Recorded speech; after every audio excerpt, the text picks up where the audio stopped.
Okay, good morning, everybody. I want to call to order the Historic Landmarks Advisory Commission meeting for March 10th, 2025. And we'll first start with a roll call. Do my left to right. Dick Saloga. District 2. Do I need to say that? Rob Knight, 4th District. Ron Nye at large. Sheila Snow, First District. And Keith Kaufman, Gray Chair, First District. Okay, I want to move, I want to change our agenda. I want to move agenda item number 8, the Moody Sisters cottage demolition, up to now before we go over our minutes. So I'm going to turn this over to all in order.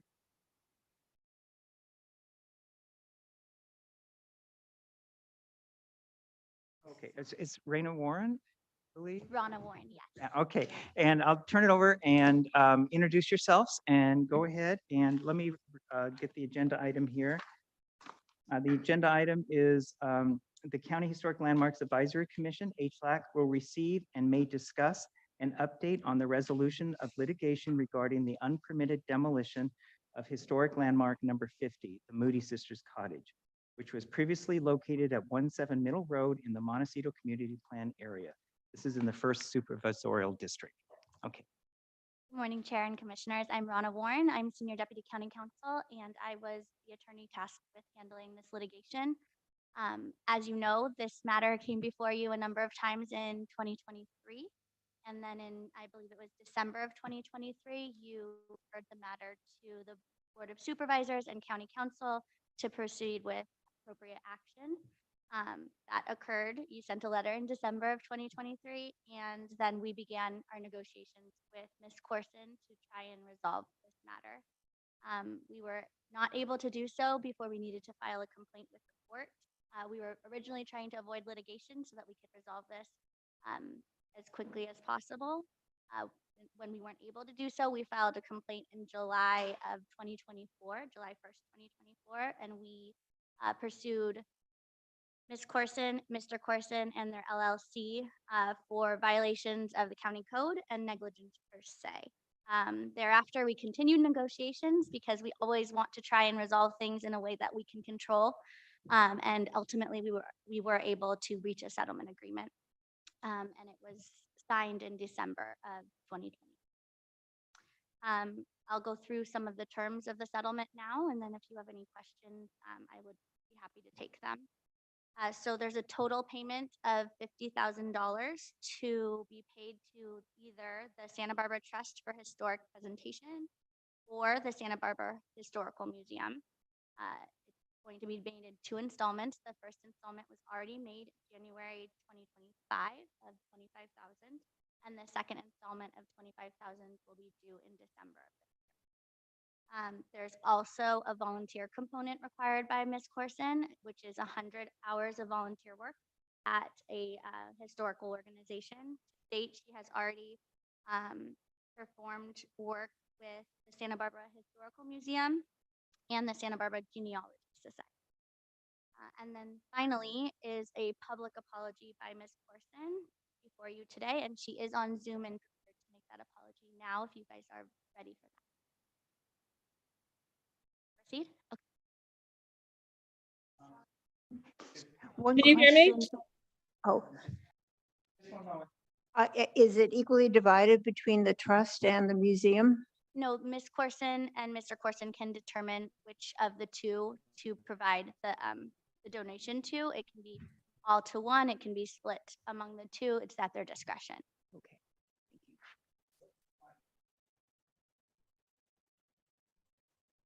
Let's move on to the apology from the owner, Lori Corson. So we'll do that now. So, Can you hear me? Go ahead. Yes, we can hear you. I just want to say I apologize for tearing down the Moody Cottage.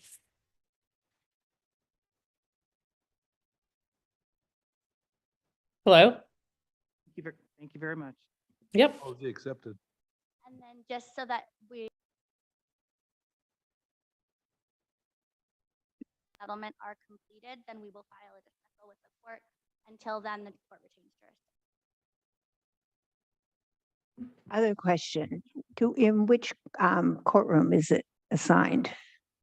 That's a good question. It's in Santa Barbara, and I'm not sure if I have the exact courtroom. Let me see. I don't have that with me, but we can get it for you.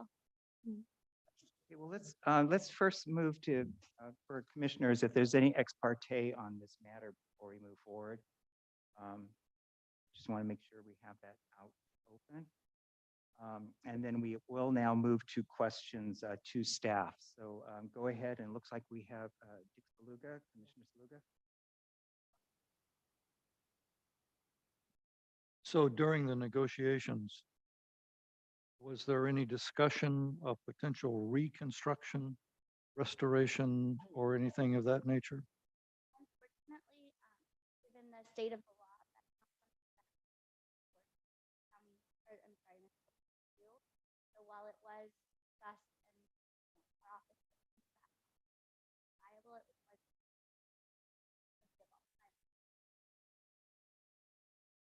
Okay, next, Commissioner Witosh. Along the same lines, was it ever discussed to maybe get some photographs or some drawings of the house and have them on display or have them available to the public, some kind of a public record or archive of that or interpretive sign? I don't know that the owners want to have that on their property, but it seems like we've lost the record, and it would be in the public interest to see if it's possible to get a record. That would be a question. that wasn't contemplated during the settlement. However, planning and development may have some of those records related to her conditional, her TDP that she applied for. So it may be that the county is in possession with that, but I'm not positive. So I was wondering if of a portion of her public time that she's expending in to do this could be allocated to maybe retrieving records of that property, of that building. I don't know what that would entail, but I'm just wondering if that's possible. I'm not sure exactly. Our settlement agreement did include a variety of approved historical organizations that she could work with. One is the Genealogy Society, but I don't know that that includes historical buildings. I Right. believe it's more people. But I think that we can check in with planning to see what documents they have, if anything separate and apart. That would be my question. I have one more comment. Okay, Commissioner Saluga.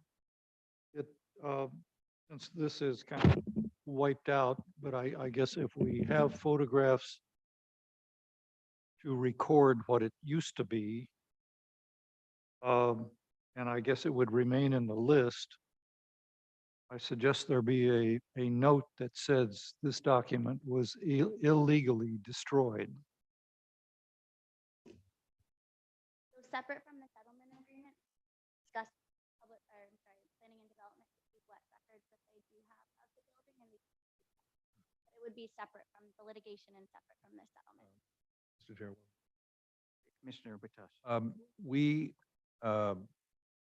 Was this the project in which the neighbor had contacted the family of Moody's, and that it was a niece or something that lived up in Oregon or where? That was a different Moody Different sister. That was a property. different property, but it was the Moody sisters.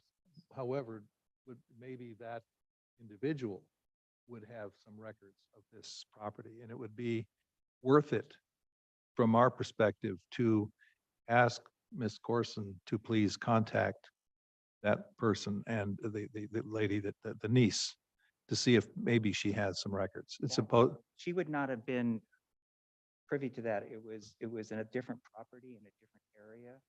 So she wouldn't know that person. I mean, that's something planning development would probably know.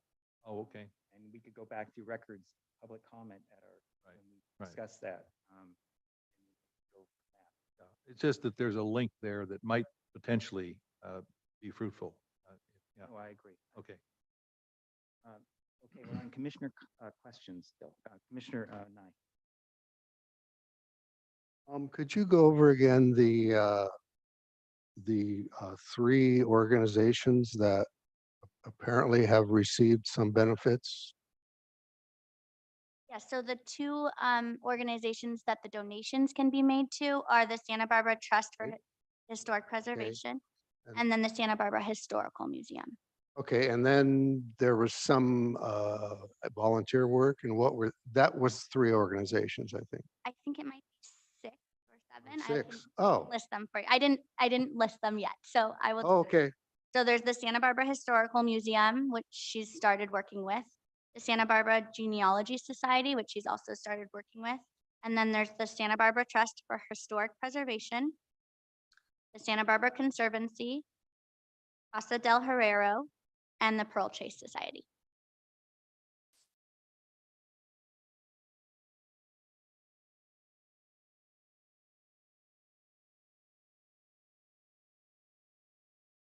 Any other commission questions?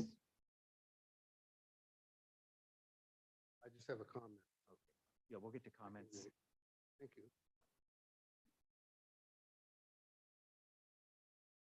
I have a question.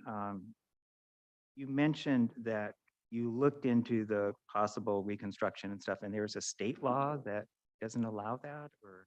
No, it's not a state law. It's just difficult to request relief where a court compels someone to do something of that nature. So it's not something that is a typical remedy. Because, well, we have history in Santa Barbara County requiring that. We have a place in Montecito that the permits were denied until the property owner, which actually ended up selling it to someone else, but the new property owner had to rebuild what was destroyed before they could get the permits to build what they wanted to build on the property. So I guess my question is, we had precedents in Santa Barbara County to do this, and why didn't we look at that precedent? I believe that did not go to court, if I recall correctly. I think that was not litigated. Is that correct? It was, I think they settled, the new property owner settled, and they said, okay, we will rebuild this structure so that we can have our permits to build what we want to build. Yes, so I think it was because it was a resolution that was reached by the parties as opposed to a court mandated requirement. But you don't feel that you could have used that as a leverage? We discussed that at length as a possibility, and it just wasn't something that was going to be. I have a follow-up. So we have 6 volunteer historical organizations that were on the list for the guilty party to volunteer for or see if they could. And which ones has she already done work for? With the Santa Barbara Historical Museum and the Santa Barbara Genealogy Society. Just those 2. Yes, I know that Ms. Corson has reached out to, if not all, most of these volunteer organizations, and some of them don't have a need as of now. The settlement also allows Ms. Corson to decide which of those that she volunteers her time. But I know that there have been efforts to reach out to multiple of the organizations, and the 2 that she's volunteered at have allowed her to. Thank you. One more question, please. Commissioner Sluga. How will her restitution time be monitored and verified? She's required to provide proof that she's volunteered, and it has to be signed off by the organization, and then she will provide it. Thank you.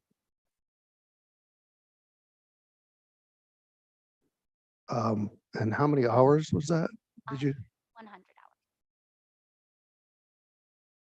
And she has 2 years to complete those 100 hours.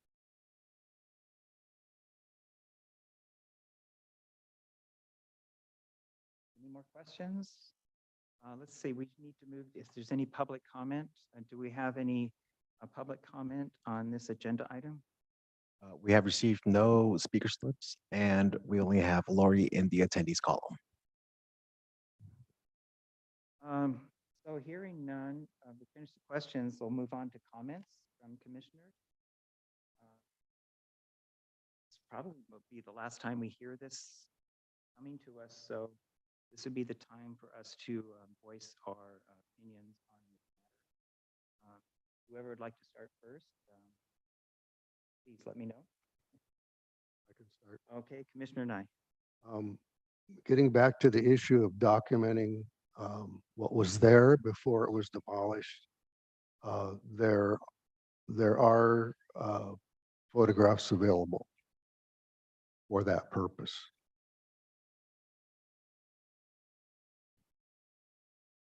Can I follow up on a question? Will that then be exhibited on the website so that in passing, as people are looking at historic projects, that will be seen? Yeah, they can be. Something we could I mean, request. otherwise, are we just gonna lose it forever and say it never It's a good existed? question. We don't want to do that. No. So, and again, I would suggest that it be commented that the property was illegally destroyed. Certainly. Yeah, that's something that we could put on our website. I mean, we will have to put something on there that says that historic landmark no longer exists, and that will have to be put on the website. And then we could also put in more pictures, documentation pictures on the website. Something we could do. Okay, we're in final comments. Could you spell your last name? Fine. Yeah. Yes, it's Warren, Warren. Okay, I got that. Thank you. That's what I thought I heard. Okay, comments from commissioners? I have a comment. It's more of a lament than it is a comment. Appreciate the work that you did in trying to reach a settlement. I think that the settlement is, I don't know about fair, but it is what it is. And my comment is, does this settlement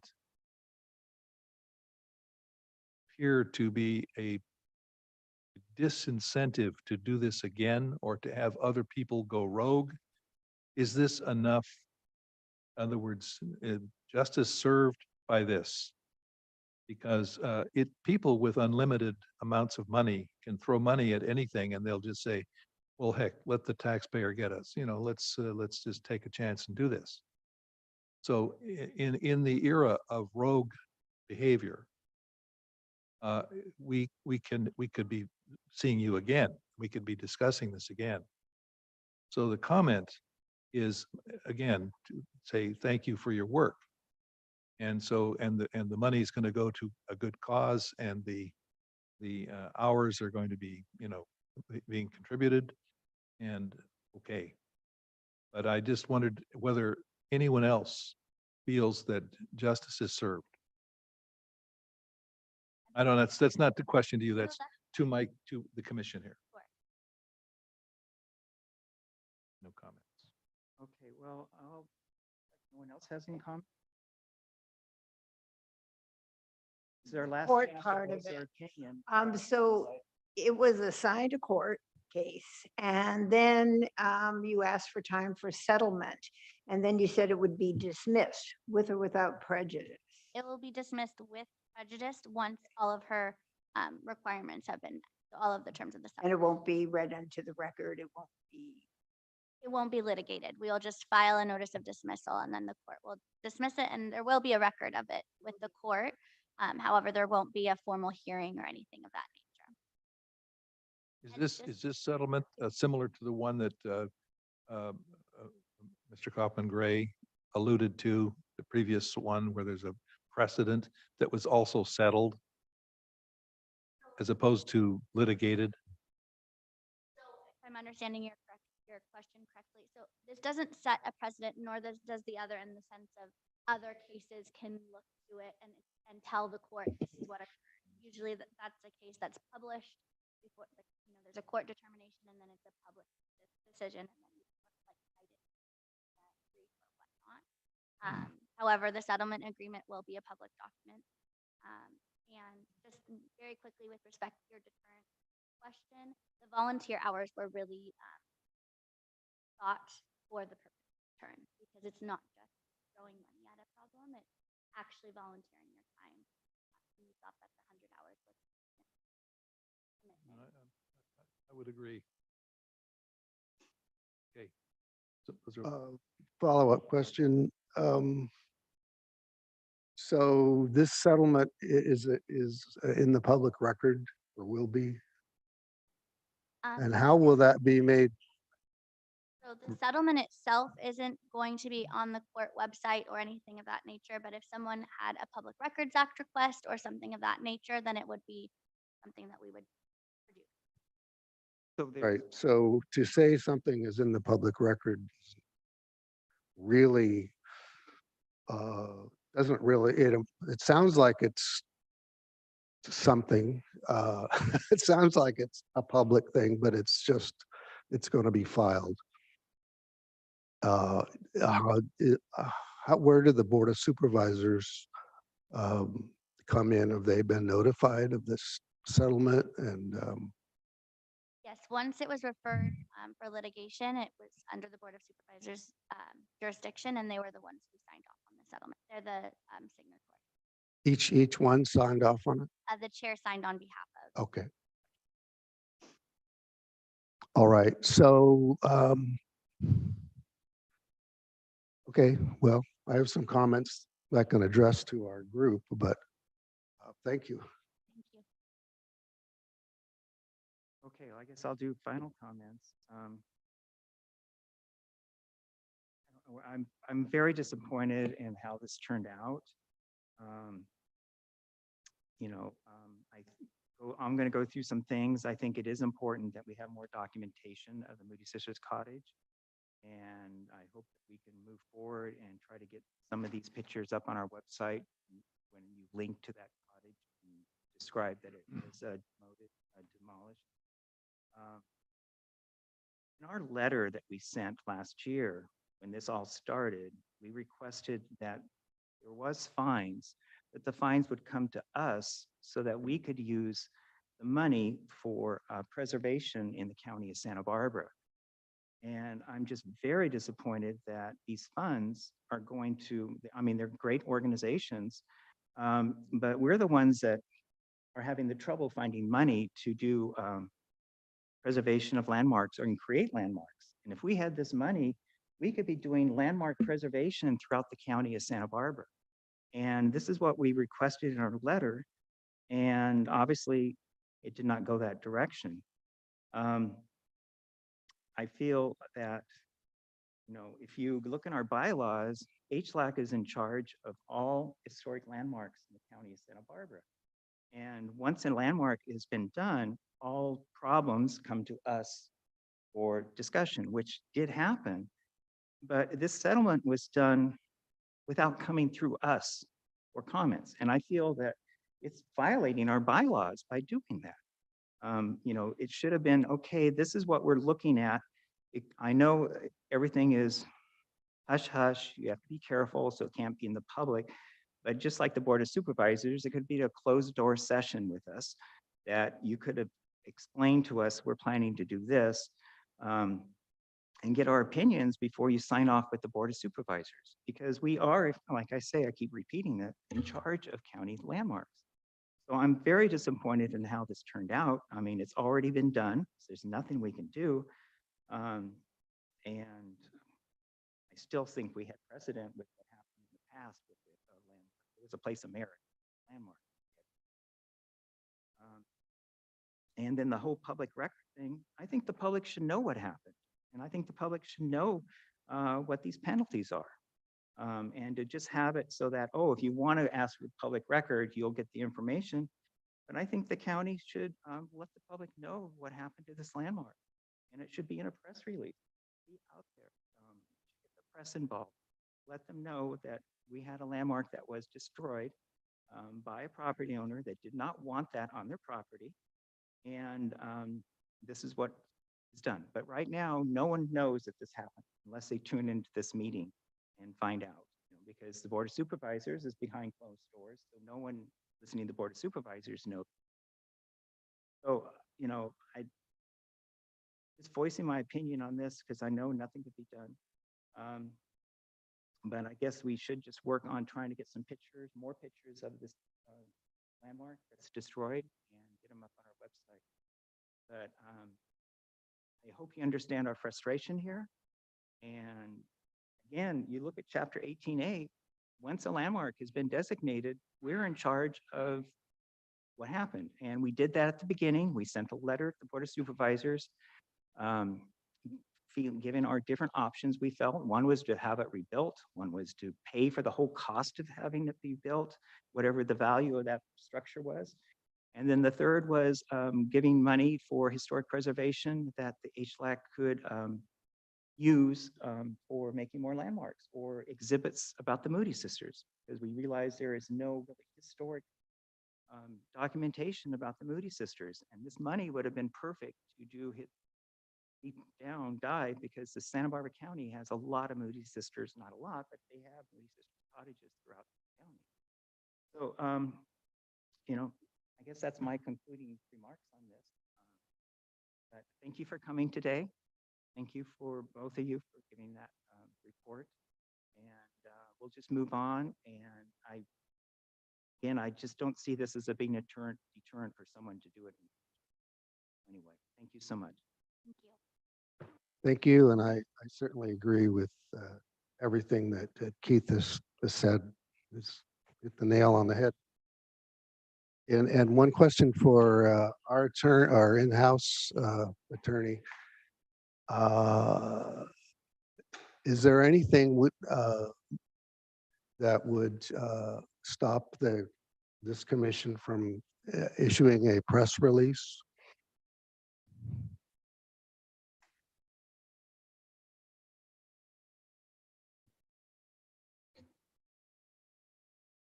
I don't, so typically any press releases go through the county public information officer.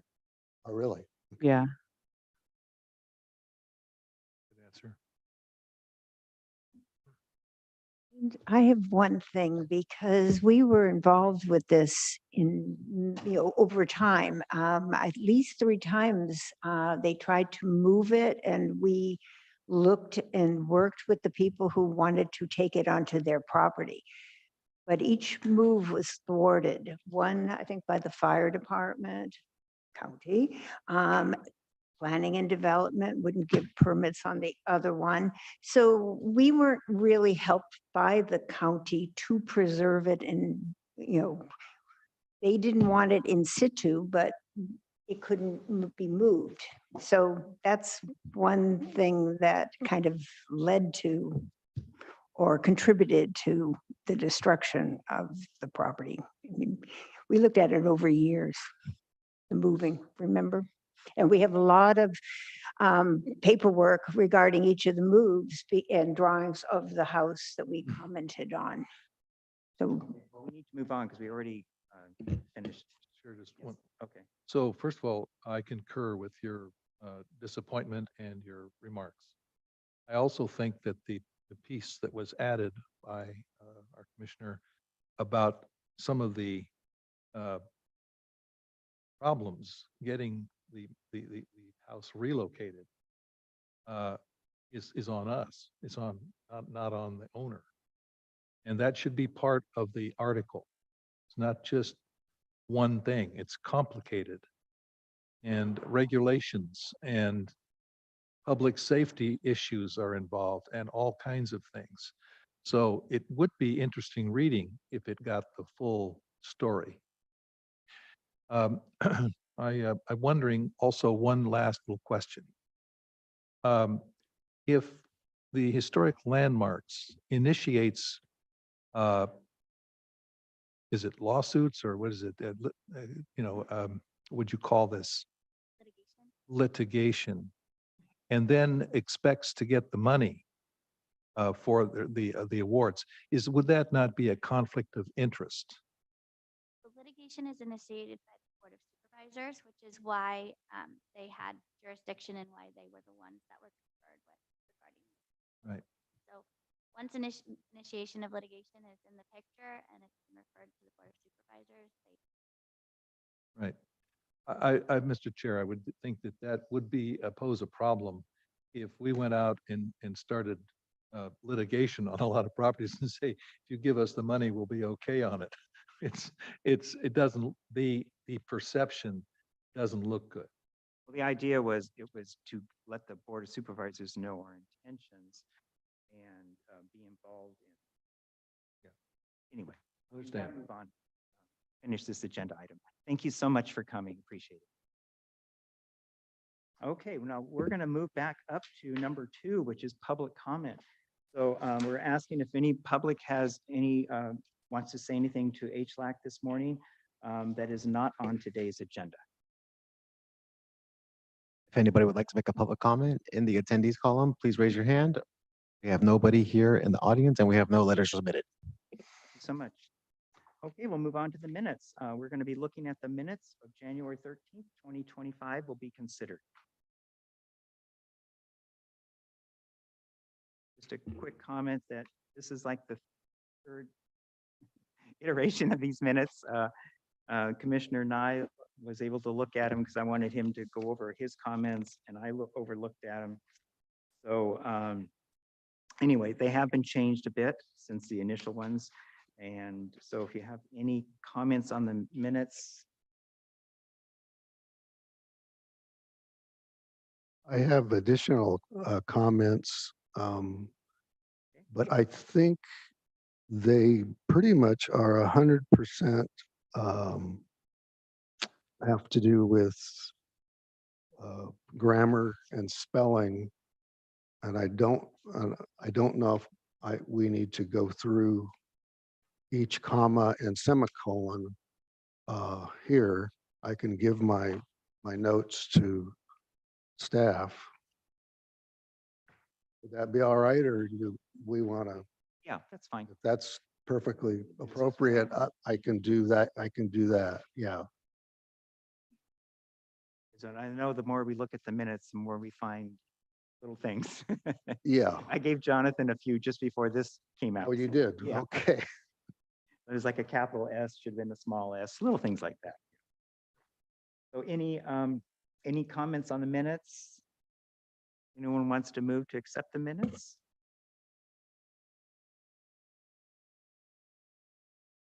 Okay, we have a move to accept the minutes with Corrections. with corrections.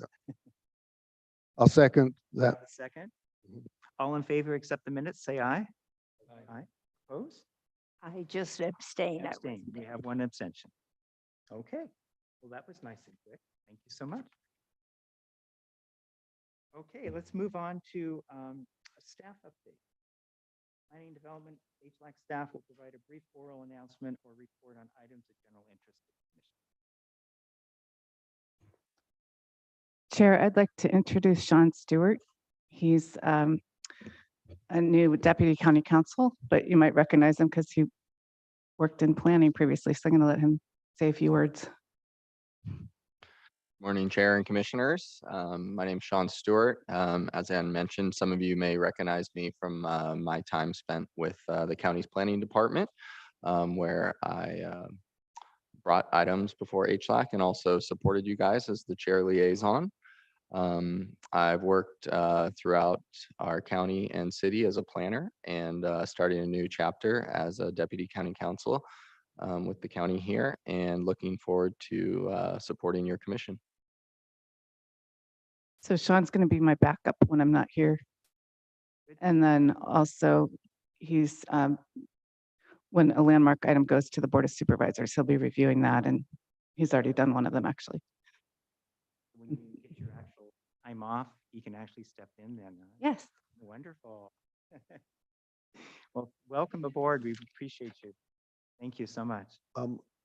Counselor, I didn't quite get the last part of what you said about Mr. Stewart's work. The microphone is pretty muddled there. Sorry. So when a landmark item goes to the Board of Supervisors, then Sean will be reviewing that and sitting at the meeting when it goes forward. Yeah. Great. Can I ask a quick question? So if he's going to be reviewing it, does that mean P&D would not need to review it before it goes to the county council? No, P and D is the one that would prepare the board letter. And then they present the item and Sean will be reviewing it for legal issues. Okay, I just mentioned that because I want to save time that P&D would devote to our efforts. And Nicole Liu is our planner assigned to HLAC. So she will still be doing that with her assistant. And the top of my head, I can't think right now, but it's her and the assistant works on the landmarks, people bring it. So we still need a lawyer to look at, make sure it's all okay. Okay, great, thank you. And I think, Jonathan, you have a staff update? Yes, over the weekend, we got documentation from the Alamo Pintado Creek Bridge. They gave us a historic booklet and more historical information, historic report on the Alamo Pintado Bridge, which is on your guys' dais right now, part of the materials packet. She had an invite to speak, but I don't see her online, but I can put the documentation on the screen for us here. And it's looks like the Department of Transportation made a historic report for the Alamo Pintado Creek Bridge.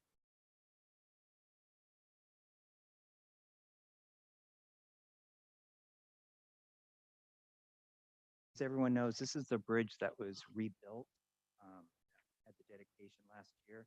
So I assume that this is a report on the original bridge that will be documented for records, and it's also photographs to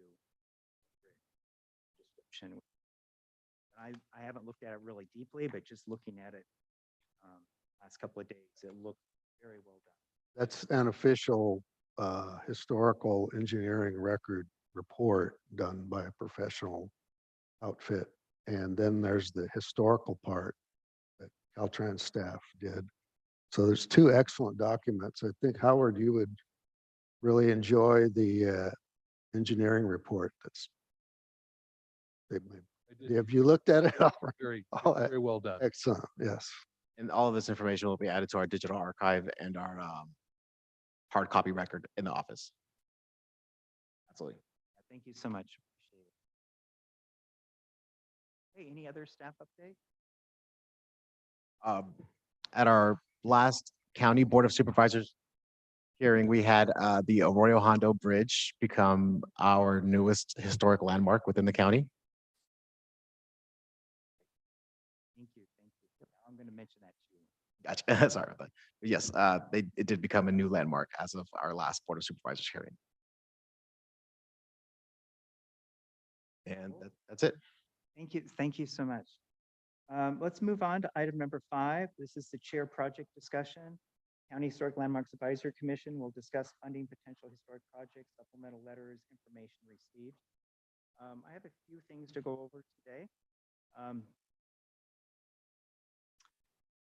First of all, it's kind of like housekeeping here. I'm going to go over some things that I want to make sure everyone has done or are planning to do, because first of all, the statement of economic interest is due. It's due on April 1st. This was sent out almost the very 1st of January. So you've had it for a while. And I know it's easy to overlook an email and forget, but this is very important. It's just your Form 700. If you've done it in the past, there's actually a record on your screen that you just say it's the same or not. If you're new, you need to fill that out. It is very simple, but it is due April 1st, and there is fines of $10 a day for late filings. So you want to make sure you get that done because it's not that hard to do. The email was sent on January 31st. I have it written right here. Can I ask a real quick question? Yes. Since I'm new and I filled out a whole bunch of paperwork when I joined, did I fill out that? No, this is something separate. In fact, let me give you the person you can call, and then she could resend it to you. It's Tanya Crandall, Tonya, and then Crandall, Crandall. She's in charge with HLAC. Her phone number is 805-568-2084. Like I said, it's kind of overwhelming the first time you do it. You think, oh, but when you start looking at what you need to do, usually it's a pretty easy thing to fill out. So, but you could call that person and they could help you. They could resend the email to you because I know January 31st, you might have forgotten it. So yeah, contact that person and they'll do it. And that's for anybody here that needs help with that. Is, I don't know that question. Well, I've received 3 different emails in the last few weeks reminding me. So I you have not probably done do it. 'cause I haven't received any emails. So then you did yours, Yeah, I did. mine. apparently. Yeah, so they're keeping track. And it's like he said, like the commissioner says, it seems complicated, but it's not. It's checking Most boxes. of us don't have things. It's that- conflict of interest is what it is. if I want to see if I received an email, who sent it? Well, it was sent on January 31st. So if you have a way check going through that. your yeah, But just in case, who would have sent it? it might have been the person I just said, because this was on, It's not I- FPPC or whatever. Yeah. Fair political practice. no. It's tied in with the state system. Anyway, good luck. I have, It's just, they want you to do it. It's the one with all the property? Yeah. Okay. One that with. so the email, I think will say Form 700 Santa Barbara, Say that again. Form 700 Santa Barbara. That's who sent it? Right. Thank you. Can I make an observation? If you would not talk so close to the microphone, I might be able to understand you a little bit better.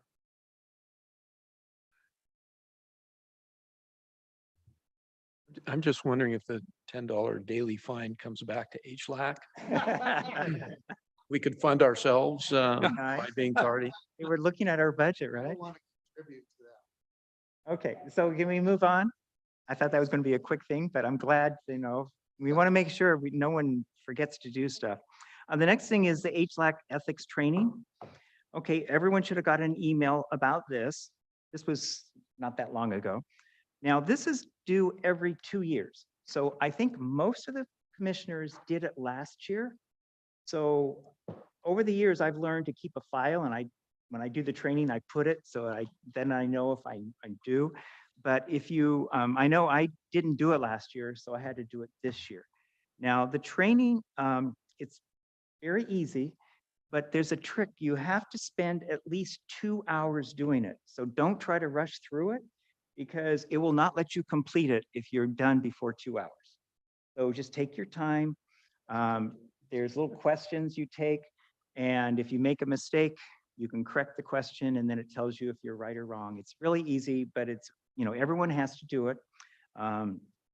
And it's done every 2 years. So the email was sent from Jonathan and also David Villalobos. So if you don't have the email and you need to take it, contact them and they can resend you the link, take the training.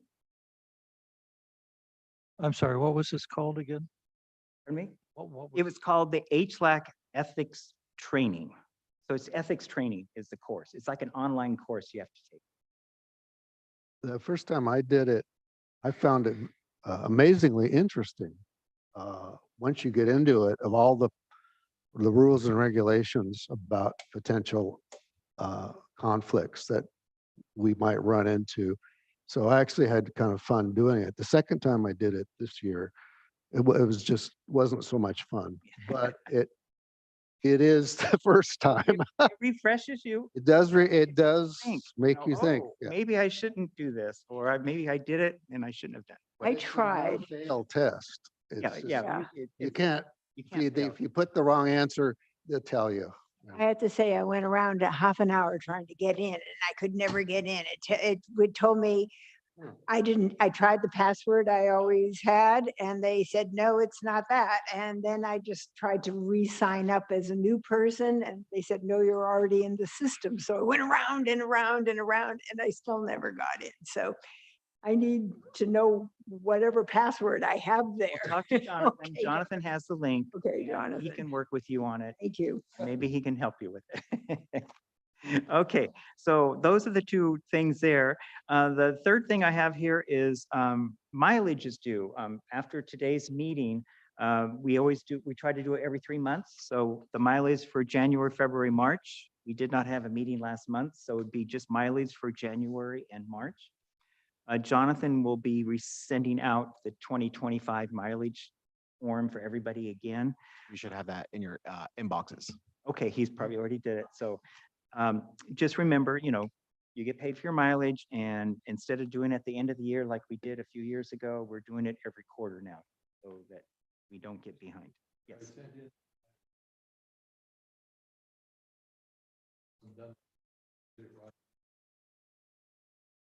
Contact Jonathan, I guess. He can maybe I check. can double check with our staff that processes the mileage forms and see if yours got in there.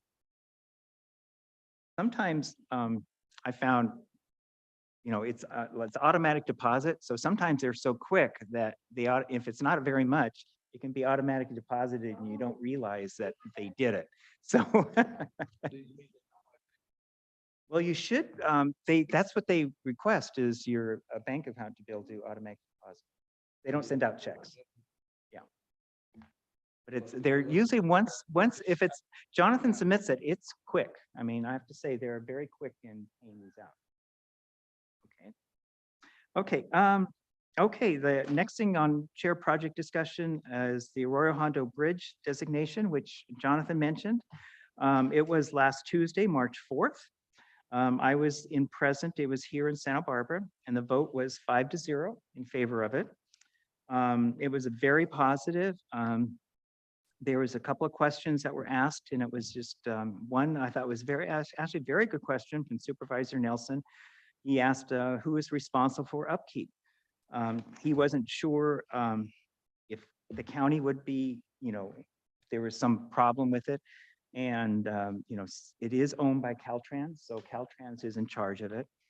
And so if there's any problem, we know Caltrans is very good. They come to us with any issues. So I explained to him, after I did public comment, and he had asked the question before, I answered him from the dais, and then we had a little dialogue, and I just said that, they're very good at coming to us, and if there is an issue, they would come to us, and then we would go from there. Yes.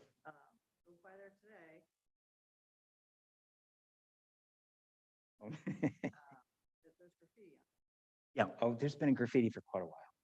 Yeah, it's that would be actually Caltrans, and unfortunately, it's a non-usable bridge, so I think that is one of the lowest things on their priority. So it's something that maybe the public could come together and do a nonprofit sort of thing to do that, but I think we're just gonna have to live with that because they're in more charge of structural and problems and stuff like that. I mean, we could let them know, if they're there because they're the new Vista Point. I'm sure they're going to be graffiti problem on the Vista Point, and maybe they could do both at the same time. I'm wondering, they did Alamo Pintado so well, I would think that would be sort of the same. Yeah, I can have conversations with them, but I'm just thinking the way budgets are, that's going to be the lowest on the. Yeah. And then also there was a question from Hartman, wanted to know who pays for plaques for county landmarks. And I just let her know that, we have a budget, and when we have the money, we create the plaques for the money. So I could say it was very quick. It was they only allocated 10 minutes for this whole issue, and it was within the 10-minute period. Okay, let's see here. I wanted to next talk about the ad hoc subcommittee on potential new county landmarks and places of merit. This last couple of weeks, I appointed Rob Knight to fill the vacancy by Lansing Duncan. And he accepted. So thank you so much, Commissioner Knight. I was hoping to add 2 people to the committee from North County, but unfortunately, since we only have 8 commissioners now, it'd be, we could probably do it, but it wouldn't look good that 4 of the 8 are on the same commission with the Brown Act violations. So until we get more commissioners, it's safer to keep it at 3. So, but I definitely wish we had 2 and 2 from north and south to work on this, because this is a very big mission. And just to let you know that this subcommittee is meeting this Thursday at the Bien Nacido Winery to look at the Ontiveros adobe. So we'll be doing that. Yeah, so it'll probably be a wet day. Yeah, huh? I know, it's way out there. Yeah. Okay, and and the last thing on the chair report, I want to go over, there is a new plaque that's been installed. It's at the Santa Barbara Botanic Garden, and I gave pictures to Jonathan to show everybody. It's where we had suggested it to go. It's to the left of the, there it is, right on your screen there. It is to the left of the gift shop as they enter the gift shop. And that's that you can see there. And then I think another picture of it just up close if you forgot what the plaque looks like. So it looks very good. They are interested in a possible ceremony. And so we actually have 2 possible ceremonies. And I guess this would be the time, if you feel this is something that we should do, I can work with both Botanic Garden and of course County Parks is still interested in something for Rocky Nook Park. For that one, we were hoping to get some of the neighbors involved that were so involved in getting that landmark through. So, I think pretty much people say it would be a good idea, but I don't know if we can get people to turn out. And, even if it's a small amount, any publicity is good publicity. We could just have a photo op and, maybe we can get a board of supervisor, first district, which would be Supervisor Lee, possibly we could get to attend. So anyway, so we'll work on it. The plaque committee can work on this and we'll get back to you on updates, but I think it would be a nice thing to do. Mr. Chair, Yes. can I ask why the committee decided to place the plaque for the Mission Aqueduct and Mission Dam and Aqueduct on a building rather than on the feature itself? Well, we did a whole walk through the whole park. We had quite a few potential sites. And what we realized is when you walk through Santa Barbara Botanic Garden, and it's not the fault of the current organization that runs it, is there's plaques everywhere. Every boulder, the walkways, there's signs everywhere. And, you're looking at nature and beauty, and to add another sign, we looked at the place that overlooked the dam as a possible site. But again, it would be another sign looking at the beauty. And so working with the Botanic Gardens, they came up with the building because most people always go into that building. So everyone who visits the park, that's their central area after you check in. If you've been there before, there's a gate, you go in, there's a courtyard, and the building, the gift shop is to the left. So actually, it's a very good location because it's on a building, it's not destroying the looks of the nature. And that's what we came up with. And then we brought it here for approval, and the commission approved that location. So that's why we ended up on the building. We found a couple of places we liked, and the subcommittee looked and decided, I think maybe what they want is the best thing.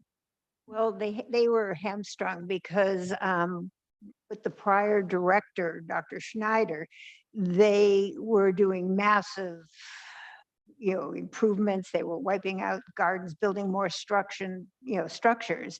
And the neighbors filed litigation, and they stopped it. And as part of their settlement agreement, they agreed to put no more of these big signs on things, because one of the places we had thought to put it was right at the old entrance that they blocked off as part of, and they had a wall that used to say Santa Barbara Botanic Gardens on it, which that big sign got taken away, and it would have been a nice place because that was the stairs, the DeForest design way in. And so that's the other reason, is that they couldn't put it, would violate the agreement they had before. So that's kind of the background. There's a reason, isn't there? Yeah. I just think that dam, the aqueduct. That's what it is.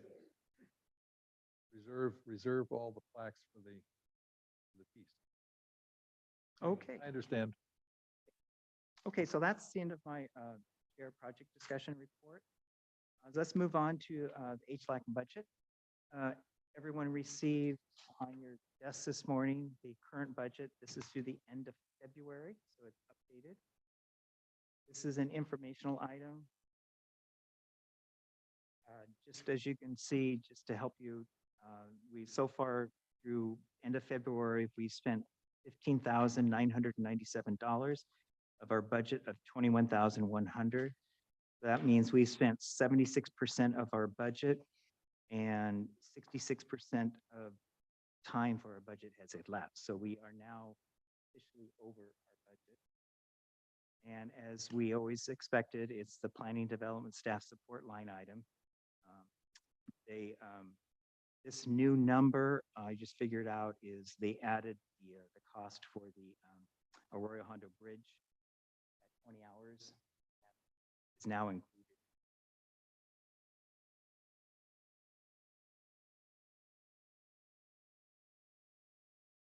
We will be discussing more on budget on our agenda item. Any questions on the figures in front of you? You go to June 30th or June, yeah, June 1st, because July 1st is the new. it's 3 months? 3.5 Yeah, months? 3 months. And we don't really have any, there's no more landmarks, pipeline cost expenditure, so. Who paid for the litigation? We pay for that? No. All, Okay.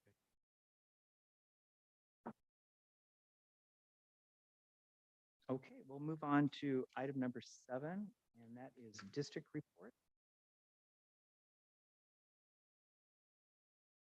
As commissioners know, You there's a asked me little to something speak. We had talked about the trails that were the quote, unrecorded landmarks back in the 70s. That, and I'll be working on a little blurb with that, and I'm working with some of the trails groups, so we can add description of each of the trails. I am having problems finding one of them. I don't know what happened to the Fremont Trail.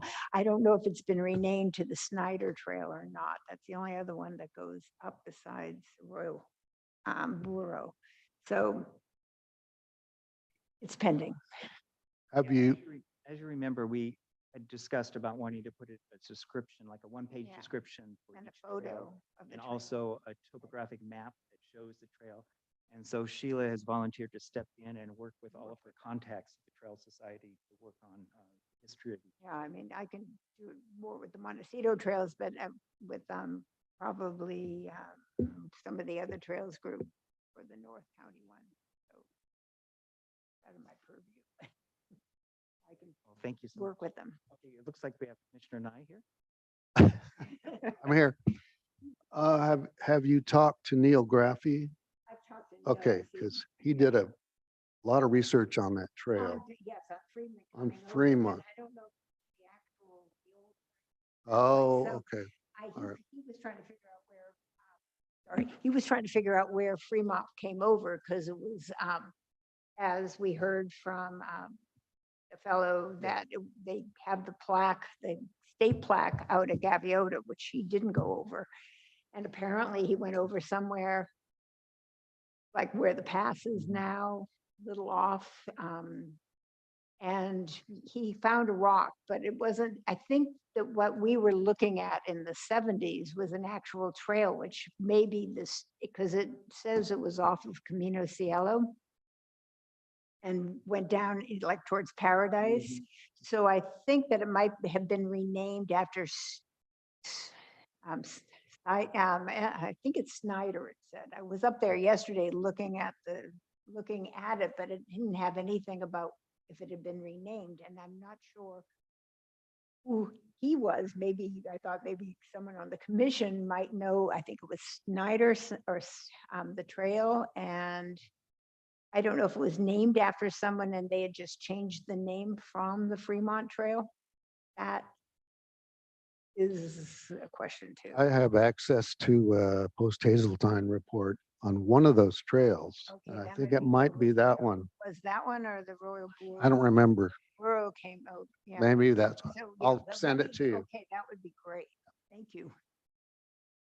And they're doing it with one of the Trails groups. The Trails Council is actually has a historian that's sort of giving little, and that's where I'm going to get some of it when she completes it. It's There's green. Like, it's no No. time limit on this. So let's take the Yeah. time, do the Okay. research, and Thank when you. we get it. We get it. We can do one at a time. And, Yeah, just- bring it okay. back to the whole commission and look at it and approve to put it on the website. Did you have a chance to look at your own, the boxes over in that building? I for- actually did go over there. Oh, good. And I couldn't find much. I didn't know where everything really, it had all been moved. So Oh, okay. we have Montecito Trails Foundation share space at the Greenwell Preserve. And we have some records, but I don't think we were great at keeping records back, especially in those days. I didn't get on till the end of the 80s. There's this whole period. But yeah. Okay. Well, it's not so much a we're- report, but Go a ahead. concern. Okay. As we have an example of willful destruction of the landmark. But what about, not just landmarks, but, important historic places that are destroyed or demolished because of neglect? And,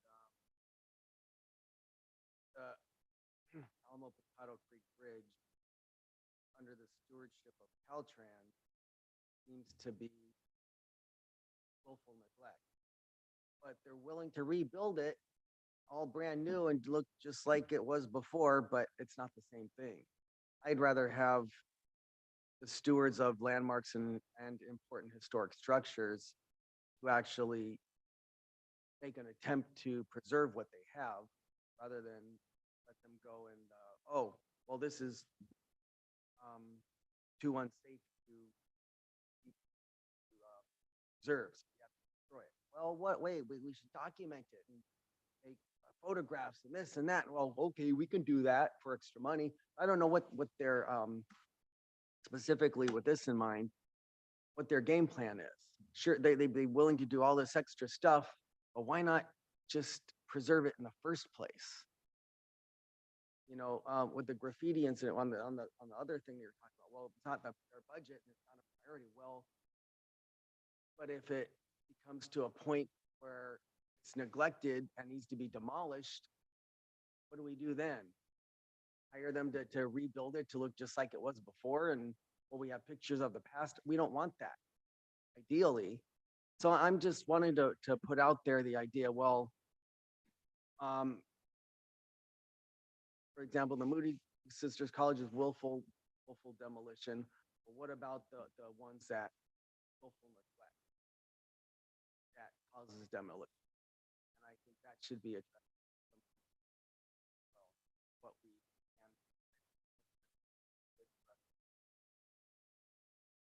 put any type of penalties on. They're their own gods there.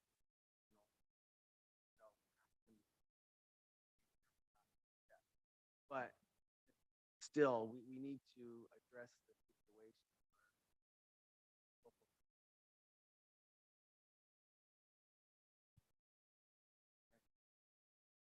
We have to Also economic. The area Salivos, this is another reason that people may not want designated. Because you can't afford it.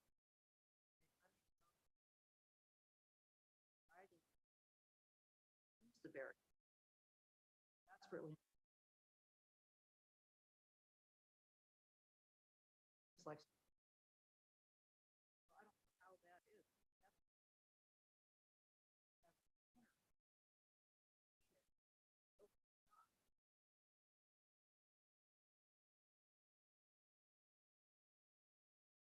Well, you may, I don't know if you were here on this commission when we worked with the owners of the Berrien Church to assist them in the repair of not their main building, but it was a Sunday school room.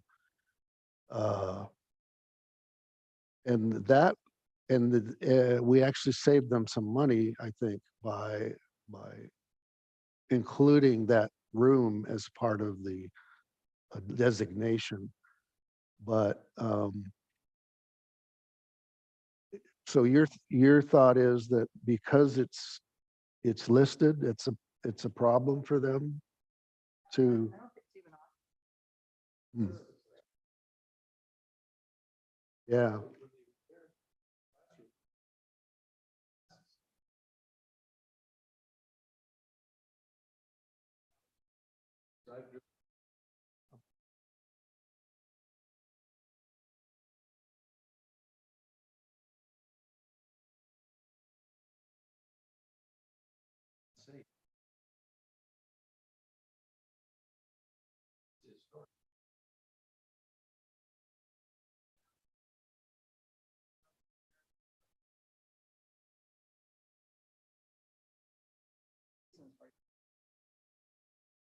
Yeah.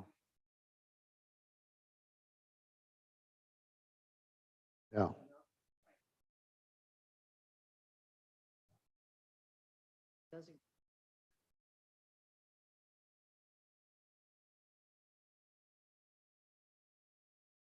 Yeah, I don't see what powers that we would have to do much of anything in that situation where we're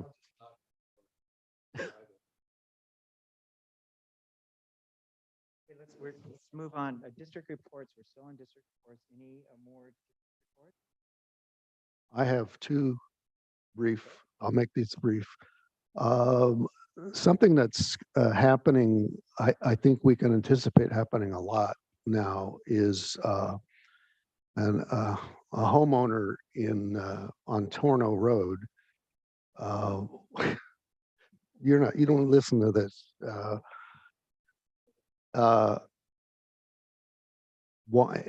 Who had cedar shingles on a two-story house, wanted to replace the cedar shingles with Hardy board, James Hardy shingles. And there had been a report written some years ago saying that the building was eligible for place of merit, but we had never designated that building. It's never been designated. So long story short, the county allowed that to happen. And I probably shouldn't talk about it much because I wrote the report. But the point of all this is that I thought it was a doable project, and the fire hazard now is off the charts as far as preserving homes, historic or not. It's sort of something that came up when that church came in here wanting to redo the roof 2 or 3 months ago. And it was a very difficult issue because you have a conflict between preservation and fire safety. And with the fires down in LA, I foresee a pretty big problem with historic properties because the owners naturally and rightly so want to protect their properties. So anyway, that permit was approved. It didn't come here, which is par for the course now. I shouldn't say that because that was my client, but a second project that also has been before the commission is the Cunane Cottage, Cunnane Cottage, which was in Santa Ynez. And years ago, there was an effort to move that cottage because it was falling apart and it was owned by the Chumash tribe, and they wanted it to get rid of it. It's just at the east side, sitting out in a field, falling apart, east side of Santa Ynez.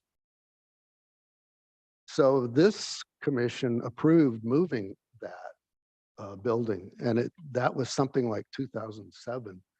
Well, it's finally now happening, and the owner's plan was to move the building to Los Alamos and refurbish it and so on and so forth. And what they found when they got into the structure and they had to get a asbestos report and so on, is that there because it had been built about 1888, there was no real structural fiber in the building, and it was impossible to move safely. So what they decided to do was to take it apart meticulously, saving all the materials, all the original windows that are left, and all the original siding and any bits of ornamentation, and very carefully put it all in a truck, and have since completed that disassembly and are now putting it back together and restoring all of the original features, such as the windows and whatnot, in Los Alamos. And they intend to come before us to be designated as a place of merit when that is finished. So, I mean, this is a success story in preservation, if there ever was one. And they're also have hired a consultant to apply to the state historic register for inclusion on that. So anyway, I didn't mean to say so much about those, but that's where that is. Nice to have a positive story. After all the stuff we've heard. Thank I'm you sorry, very much for that. could you get the spelling on the church that was mentioned in the first part? Gotcha. Okay, well, let's move on to our standard agenda. We'll move to the last item on our agenda, which is the 2025-2026 HLAC budget. The chair will provide an update on discussions regarding the 2025-2026 HLAC budget for further discussions by HLAC. As you know, this has been an ongoing discussion, and I was going to do this originally on chair report, and I realized that in order for commissions to make comments and stuff, that we should make this an agenda item. So I made this an agenda item so that we can ask questions. First of all, this discussion is based around, I had a meeting with the head of planning development, Lisa Plowman, on Monday, February 26th, concerning the 2025-2026 budget. This was a follow-up meeting. And so before I get started, I'm just going to go over, because it's an ongoing discussion, so I'm just going to go over what we discussed, and then commissioners can make comments after it, because there's no conclusions been made. It's just discussions that we had at our meeting. But before we get started, I think it's very important that we do ex parte conversations, because I think there's been a lot going on. So we're going over the 2025-2026 budget. So I have ex partes here I want to share with everybody, but I think anybody else that's had any conversations with anybody concerning the budget, now would be the time to mention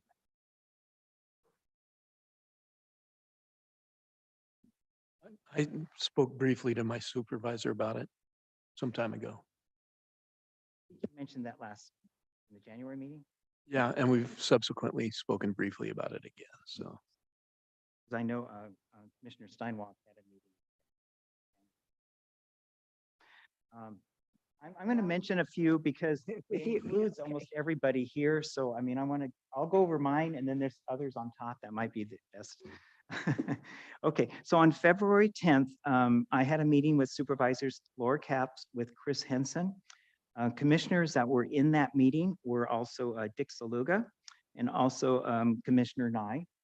So there is, and Commissioner Nye is not a member of the second district, but he was asked to be in the meeting by Chris Henson. So there was 3 of us there instead of the normal 2 that would be in a commissioner meeting. And the meeting was all about discussing the 2025-2026 budget and our concerns. I think it was a very positive meeting. The list that we had not really approved, but the discussion points that we did at our meeting in January, we went over those line items, I guess you would call it, and gave them that for their, after the meeting so they could look at it at their leisure afterwards of all the points that we had talked about our budget. So that was a meeting that we had. And then in February 24th, I had a meeting with Supervisor Lee with Commissioner Sheila Snow. And so the 3 of us had another very positive meeting. We talked about the budget, our concerns, and we also gave him our talking points that we had here at this meeting. So those are the 2 meetings I had with supervisors about the budget. So like I said, the meeting with Supervisor Lee was on Monday. Well, it was it was on Wednesday. So it was Wednesday anyway. So it was just before the meeting with Lisa Plowman. So so this is the points that I had with Lisa Plowman.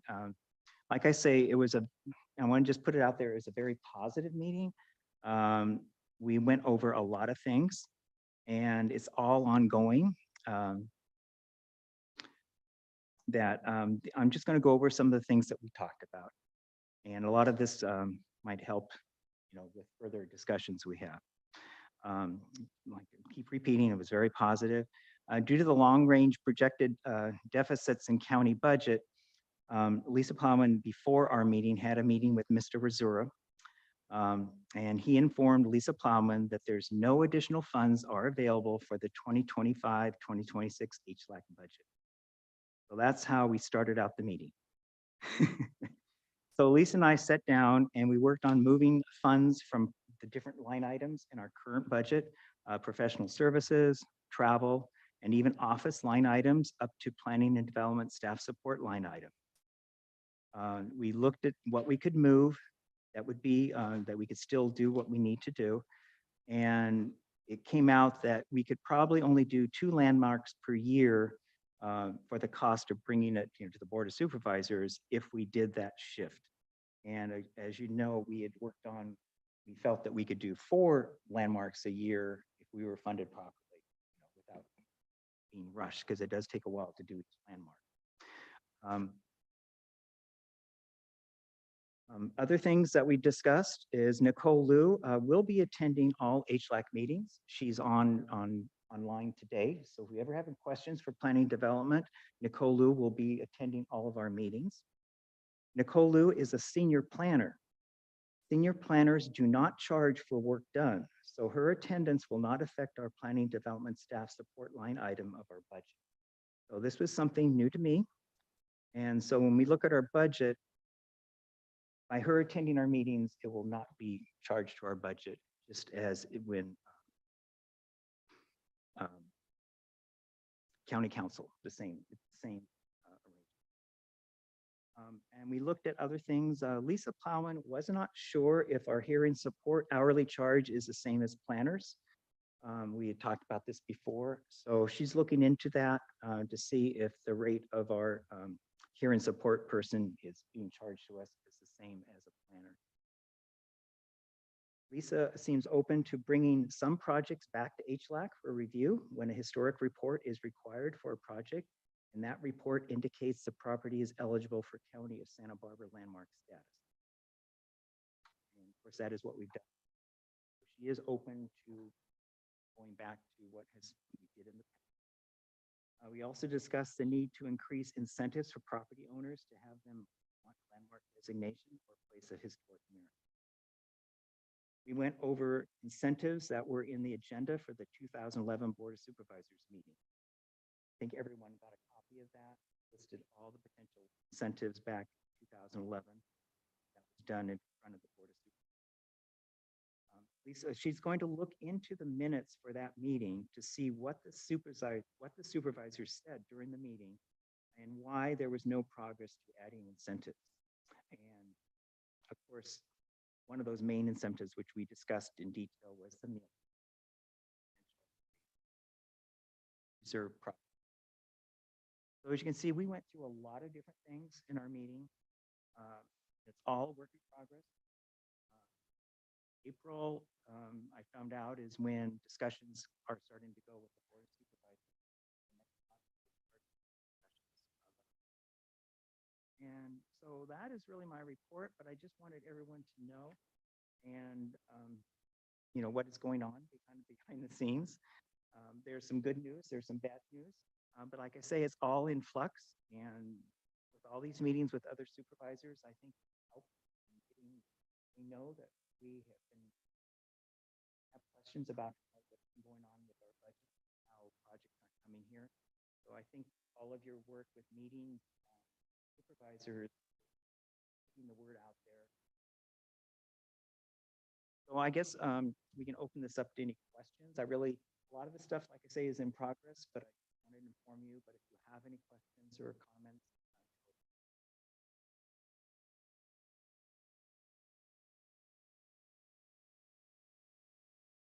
Yes. All right, Mr. Sluga. So we're rationalizing to do 4 projects a year, is that right?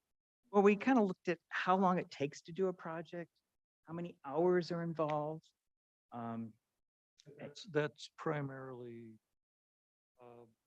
Kind of how we got the budget numbers was, professional was services. trying to, how many, it's, as you know, it's, That has nothing to do really seriously with the P and D staff. I mean, our primary issue is the P and D staff chart.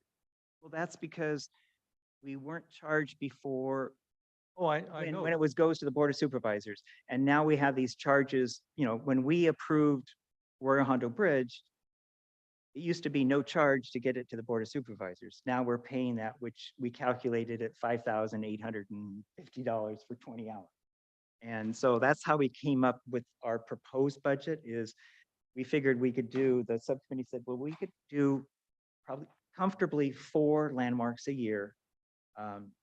And you know, and that 5,004, you know, times 4 would come to X amount of dollars. And that's how we came to that budget. What I'm having a little difficulty comprehending is what takes P and D so long per project? I mean, we give them information that we want presented to the council, right? And what are they doing to generate so many hours to pass along that information to the council? There is a lot of things behind the scenes. You have to go to the clerk of the board, you agendize it.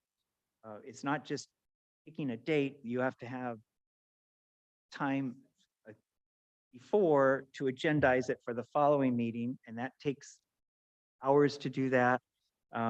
They also have to draft a new resolution that's going to be signed by the Board of Supervisors because it's different than our resolution that we approve. And it's usually the same thing, but it still has to be redone, you know, and that takes time for them to do it. And so there is a lot in that 20 hours that they do. This is almost enough to make me a Republican. Like, so we can get rid of some of the bureaucracy. Well, there's a lot, like I say, there's other discussions behind the scenes, which I can't say anything now, that we're trying to work on some of these issues. Boy, So when you said you were speaking about how we were charged, whether it was planner or not, that high 200 and something an hour.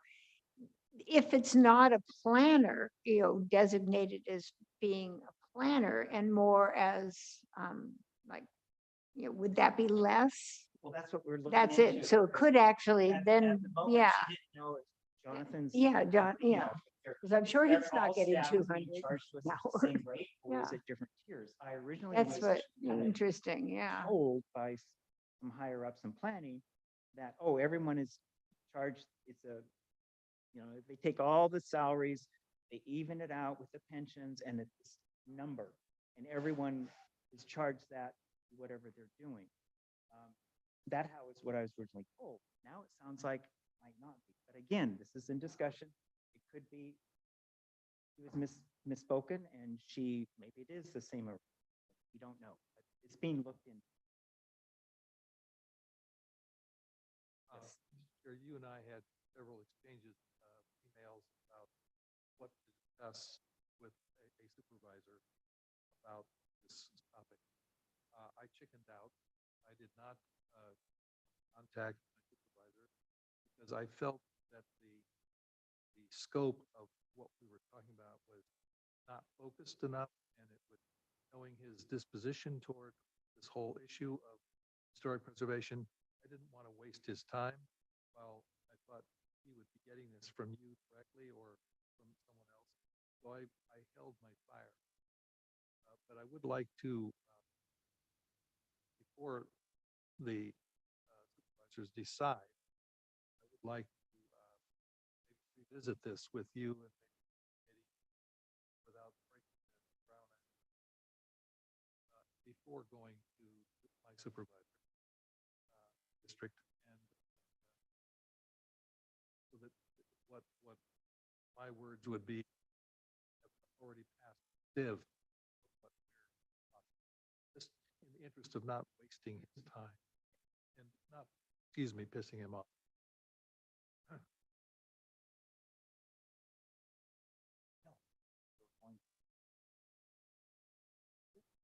Send it again, and then, I know that was one of the issues that what we had was too long. Any other questions on my meeting?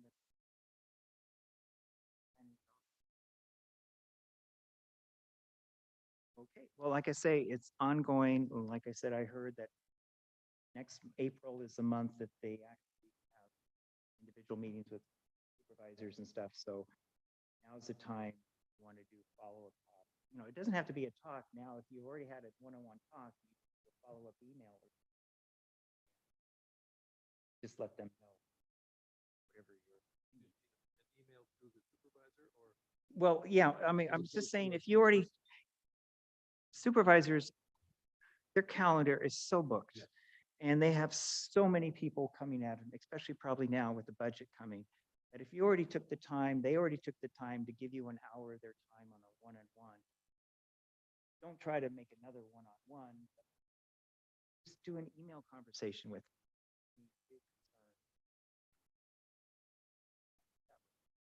Help free up their agenda, and if you have an email back and forth, that is just as good. They know who you are now. They know what you look like. And so it's a lot easier trying to. They would appreciate it. Okay. Anything else? Okay. Well, that is yes. History will repeat itself here because I'll say what I said 2 months ago. So I understand what you're saying, is this is a work in progress. We're trying to find a way to break through the budget problem. But I'd like to think that we're also trying to make some progress on what we do here as far as our regular business is concerned, beyond just creating our own landmarks.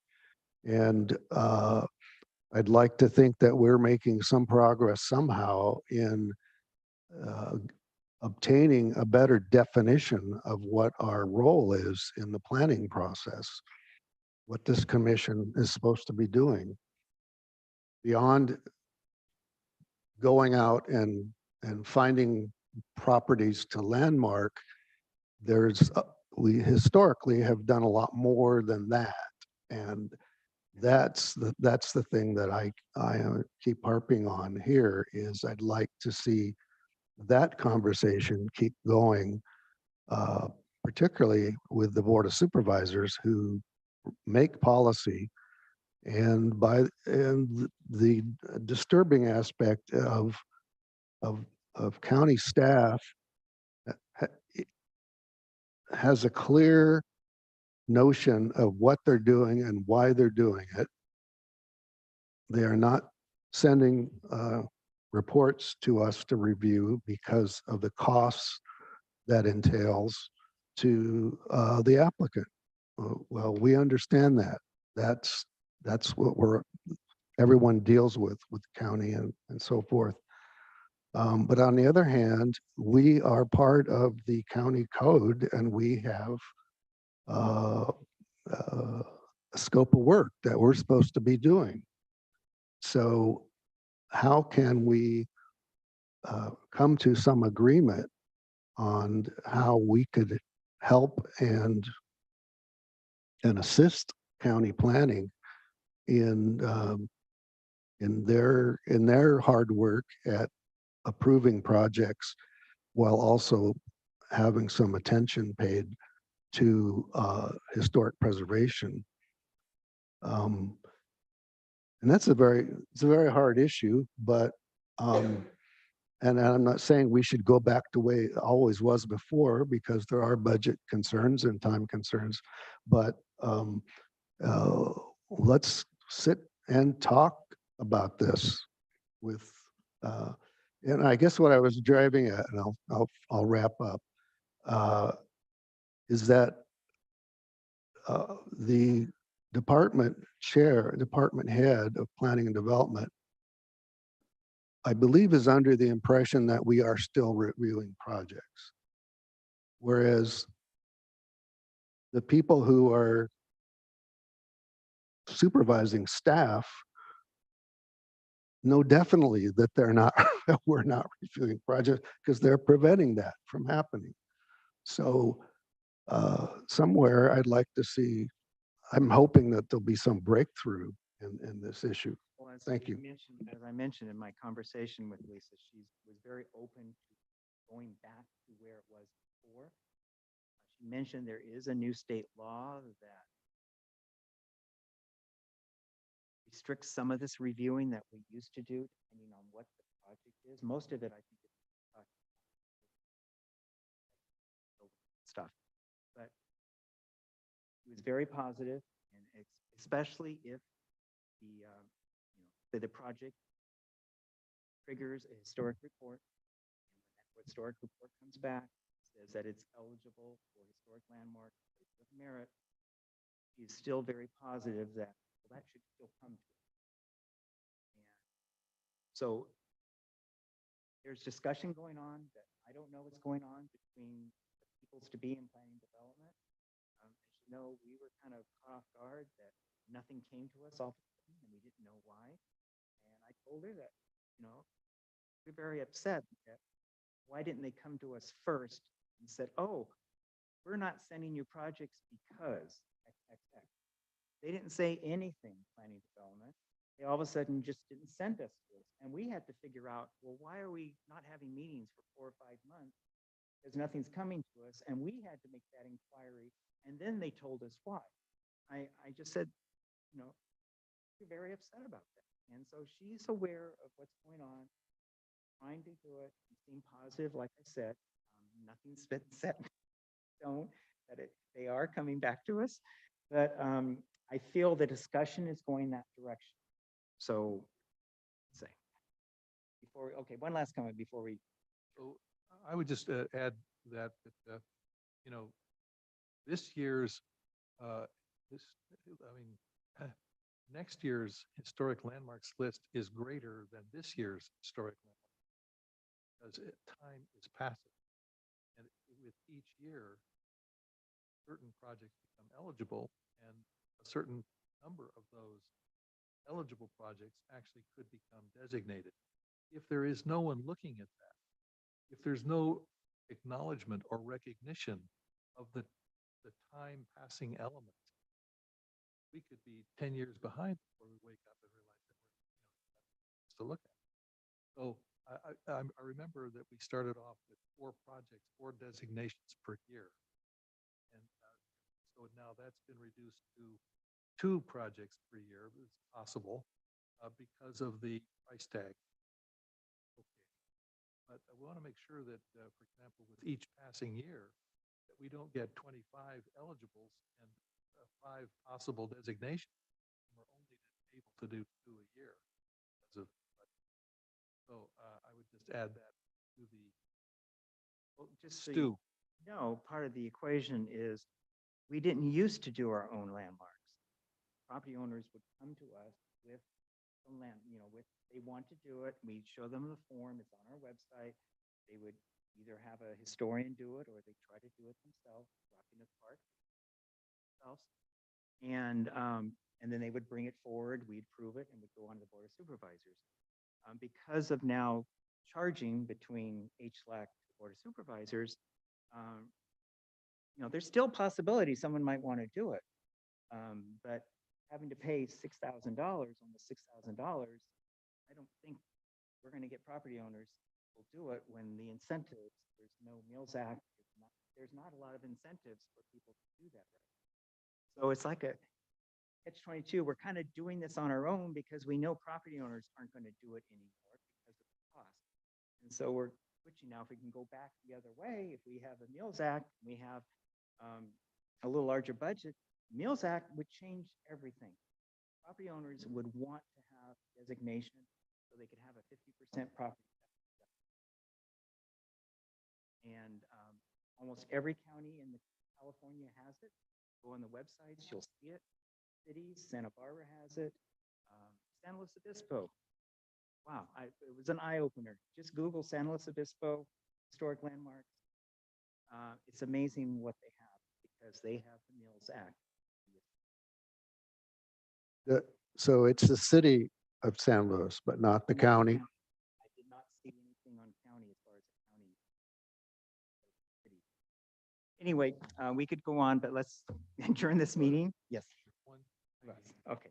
So I have friends, we have lunches and breakfast together and so forth, and they all talk about the project next to the mission. So this is not in our jurisdiction, technically. Is that correct? That's the city of Santa Barbara. So the mission is in the city, or is that the mission a state? Well, the boundary for the city is right in that area, but the city I know is handling that project. So obviously that It is. parcel is in the They city. are handling. I'm just wondering if there's a possibility because it's adjacent to, or because the mission itself is state historic landmark. It happens to be within the boundary of the city. It is. But if we could somehow venture a position or an opinion about what's going on. That's not, I'm not going to get an Yeah. answer to that. It's a city property, so we pretty much just concerned about county. And I think there's a lot of city people that are very concerned about that project. So it's definitely not something that's going to happen overnight. Yeah. Okay, so our next meeting is April 14th, 2025, 10 o'clock, and it will be in the same room we're in today, the Planning Commission hearing room. And I adjourn this meeting. Thank you.